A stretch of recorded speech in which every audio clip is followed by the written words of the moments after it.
Let's head down to Mexico, shall we? And talk about Mexico's energy moves. Here's Ben Norton. Ben Norton, a great journalist. You should follow him. Very few independent journalists out there, and he's one of them, and he's an excellent journalist. He says this: the U.S. government is attacking Mexico for nationalizing its energy industry. The U.S. claims that it violates the neoliberal trade agreement, the NAFTA 2.0 agreement, basically. Wall Street is complaining that what Mexico is doing is hurting U.S. corporations. The U.S. wants Mexico to re-privatize its resources. So what the United States is saying here is because Mexican oil is government controlled, they don't like it because U.S. companies cannot get in there and compete. This on the heels of President Labrador coming to the White House just last week and saying, we got affordable gas.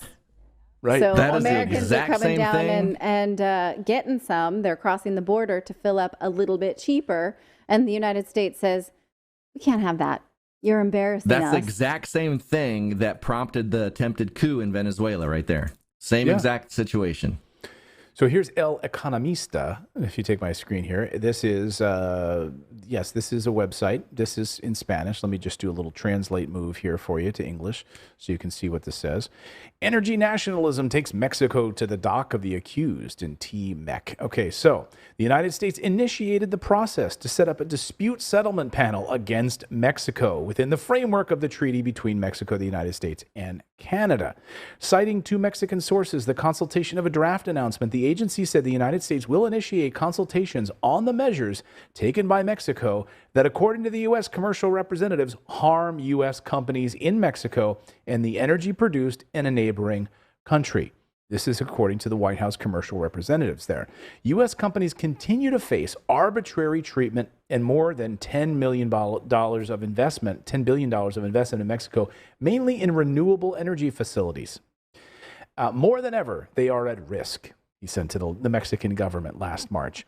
In the same letter, he added, for a long time, the United States government has raised serious concerns about the series of administrative, regulatory, and legislative changes in Mexico's energy policies that violate these fundamental obligations, including the changes to the Electricity Industry Act of 2021. Now, it's interesting to think, who actually pushed all of this? Who pushed this, right? Who was the person that actually pushed this? Holly writes this on Twitter. Holly Blomberg says, always remember who pushed Mexico to privatize in the first place. Who was it? Anybody in our chat? I'm not going to put it up on the screen. Can anybody name in our chat right now who pushed Mexico to privatize? Do you want me to say it or no? No, I just want to wait. Just give it a second. You guys all type here in the chat. Let us know. Who the Dalai Lama. The Dalai Lama? No, it was not the Dalai Lama.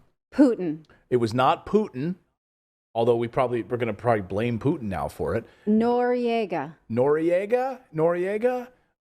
Someone says, what about the USA? The USA. Yes, USA, but one person in particular. Here it Fauci. is. Buffalo Bill. No, let's put it up on the screen. Here it is. Hillary Clinton. Right? She wanted Mexican energy reform in Mexico and the move towards privatization. So we know this from emails that came from her private server, right? This is not something that we should otherwise know, but we know. Go ahead. No, go ahead. You can take it. Oh, okay. Take it and run with it, little lady. All right. So emails originally stored on her server from the State Department talked about how she was interested in helping to break state-owned company Pemex oil and gas industry monopoly in Mexico and opening up the country to international oil and gas companies, right? Right. Yeah. So again, this is helping Mexico, right? So yes, open it up to oil and gas companies from international investment to come in and be able to do that. And guess what? Canada's gas prices are so Canadians are going across the border to come into the United States to get cheaper gas, where gas is skyrocketing, right, in the United States. And then Americans are going across the border to Mexico to get cheaper gas, right? And the United States is pissed about it. The traffic would be good because it's like they're at least moving in the same direction, so it's not it's not like the U.S. is going into Yeah, they're all going did one Abbott way. and Costello write this? I know. And, I love this. In Reuters today, the reporting of the story, it says the U.S. and Canada are pushing Mexico on this trade agreement. Canada's trade ministry later told Reuters that it was, quote, supporting the U.S. in their challenge. It's like us too, like the United States is doing this and Canada's like, we're on board. We're going to do that too. Well, just think about the balls that the United States has to say. And this just goes to show you again the collapse of the U.S. hegemony, right? The huevos. The huevos, think about they're able to say, wait a second. So you're improving your own lot in life down there in Mexico, right? You've been dealing with corruption. You've been dealing with crime. You've been dealing with all sorts of problems, right? Drug crime, you name it, right? Economic problems. Now you're improving the life for Mexicans by moving towards privatization of your energy sector. And we want to stick it to you now. Now we want to come in and say, you can't do that because U.S. Wall Street companies are hurting. Mm-hmm. We are really concerned about Wall Street companies. So Mexico, you got to go back on your... You got to be having expensive gas like us. You can't be doing good down there. It's our whole thing that you're not doing good. So stop it. The other points of all of this is around using gas as a weapon, right? We talk about it as it relates to Vladimir Putin, using gas as a weapon. So Ursula von der Leyen made these statements yesterday. She said Russia is using gas as a weapon. We have to address our energy security at the European Union level.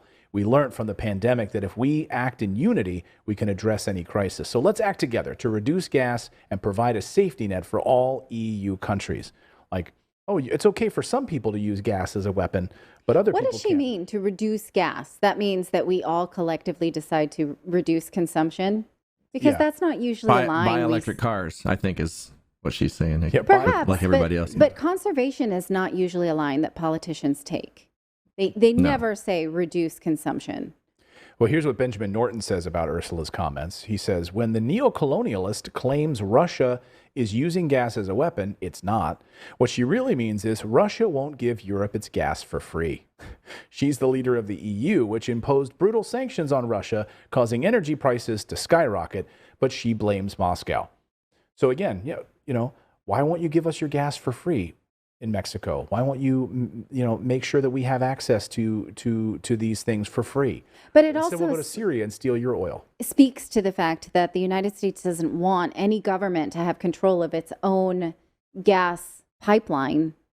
That's not the right word, but of its own gas infrastructure, because the United States has this constant fear that it will not continue, that the world will not continue to use the dollar to trade oil. Mm-hmm. So if Mexico has this extra bit of autonomy, the United States absolutely does not like it and wants to break it up because of this constant fear that oil could be traded on the petro yuan or the petro ruble or any other currency besides the U.S. dollar.